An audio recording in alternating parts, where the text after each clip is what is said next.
Assalamualaikum warahmatullahi wabarakatuh. Selamat malam para pejuang cuan. Gimana kabar kalian? Semoga kalian sehat semua dan saya doakan sukses semua buat kalian. Amin. Mantap lagi ya, mantap jiwa ya.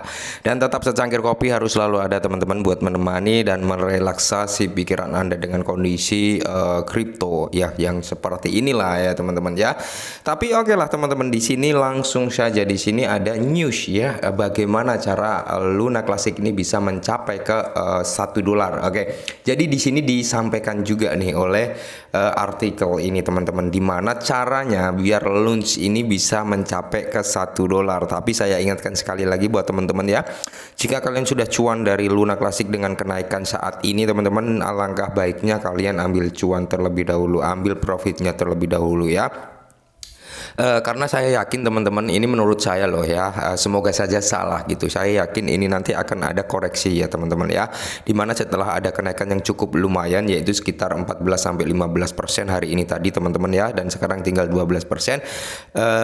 Alangkah baiknya ambil cuan dulu tipis-tipis ketika kalian sudah cuan. Tapi kalau belum cuan ya di hold aja gitu teman-teman ya, jangan maksa gitu ya. Oke. Nah, di sini teman-teman banyak pertanyaan ya. Jadi di sini Terra Luna Classic launch jalan menuju $1. Oke, apakah bisa Luna Classic ini menuju $1? Dan di sini teman-teman langsung kita ke pokok permasalahannya ya. Jaringan Terra Classic berada pada titik belok, dan bagaimana komunitas menavigasi masalah saat ini dapat membantu atau menghancurkan Luna Classic ya teman-teman. Intinya pembakaran Luna Classic lah ya. Oke, dan di sini ini adalah penjelasan awal tentang terjadinya keruntuhan ya, dan di sini kita ambil langsung ke posisinya ya teman-teman, di mana di sini saat ini launch diperdagangkan pada titik harga 0,188 ya, naik 14,5% teman-teman. Oke. Dalam 24 jam terakhir pada harga saat ini token harus melihat lonjakan 534.100% untuk mencapai titik ke harga $1. Oke, menurut kalian gimana? Bisakah Luna Classic menuju ke $1 dengan mengharapkan kenaikan 534.100% ya? Kalau menurut saya pribadi nggak ada yang mustahil di dunia kripto. Tapi kalau kita berbicara secara waras, secara gamblang ya teman-teman. Oke, maaf ya, ini untuk army launch ya. Saya kira teman-teman membutuhkan waktu yang sangat cukup panjang untuk menyentuh ke $1. Oke, memang di sini ya kasus bullish untuk launch dan rintangannya. Nah, perlu disebutkan bahwa keuntungan seperti itu tidak jarang terjadi di pasar kripto. Memang benar ya, jarang terjadi di pasar kripto. Misal pada tahun 2021 Shiba Inu memperoleh 45 juta persen kenaikannya ya, hingga dia bisa mencapai ke harga $1 something gitu teman-teman ya, karena beda exchange juga beda harga ya.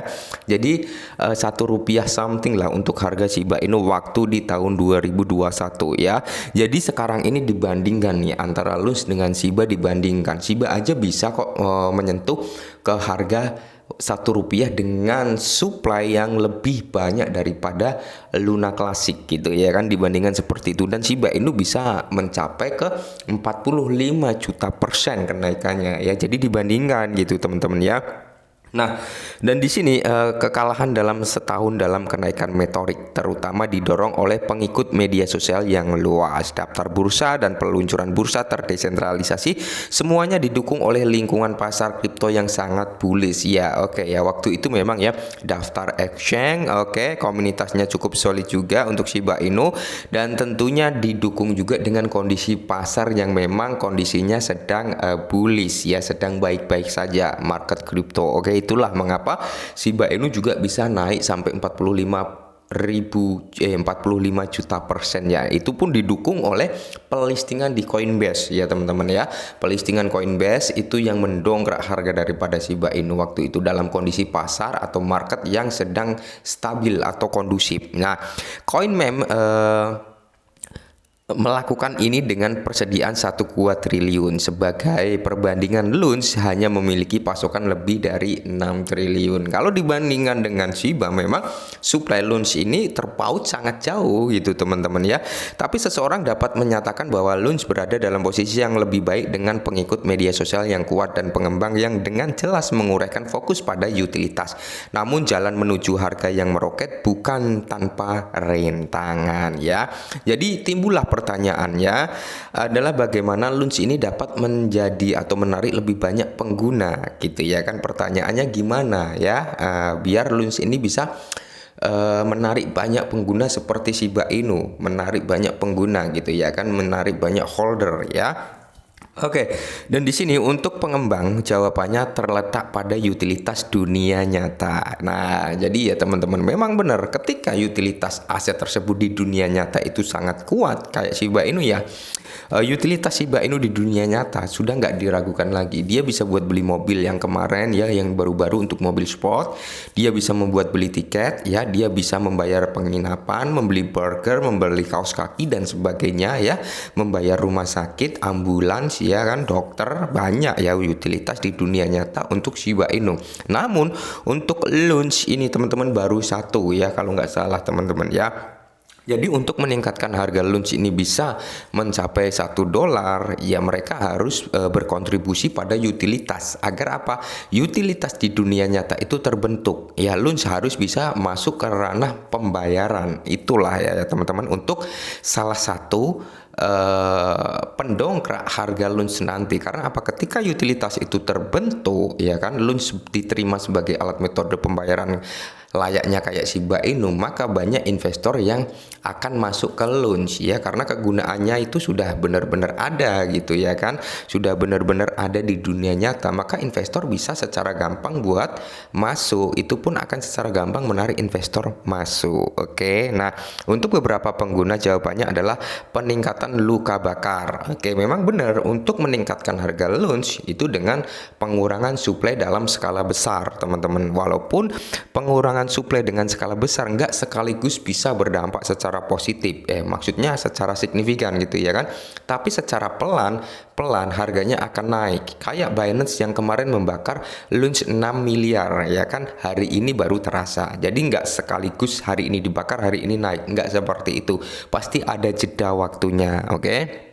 Nah, begitu gelembung pecah seperti koin meme lainnya sebelumnya, kemungkinan akan menghadapi penurunan harga yang tajam berikutnya. Nah, seperti yang saya bilang tadi teman-teman, alangkah baiknya kalian itu take profit dulu ketika ada kenaikan kayak hari ini tadi. Karena apa? Ketika ada kenaikan di sini akan ada penurunan harga juga gitu teman-teman. Yang dijelaskan oleh artikel ini pun sama ya kan, ketika ada kenaikan pasti di situ akan ada potensi penurunan juga. Nah, jadi namun kasus pengguna di dunia nyata cenderung memastikan keberlanjutan rantai terlepas dari harganya. Nah, Tobias Andres Aka Sandra, pengembang inti Terra Classic dan anggota grup pengembang independen Terra Rebels baru-baru ini berpendapat bahwa cara tercepat untuk mengurangi pasokan Lunch adalah dengan memberi insentif pada aktivitas ekonomi on-chain, mengaktifkan kembali swap dan menerapkan pembakaran yang lebih rendah biaya. Oke, kalau lebih rendah biaya memang dari tax 1,2% sudah terjadi diturunkan, yaitu menjadi 0,2%. Tujuannya sebenarnya apa? Penurunan itu agar menarik proyek-proyek biar mau masuk ke dalam Luna Classic dengan pembakaran yang sudah diturunkan yang jauh lebih sedikit dibandingkan dengan 1,2%.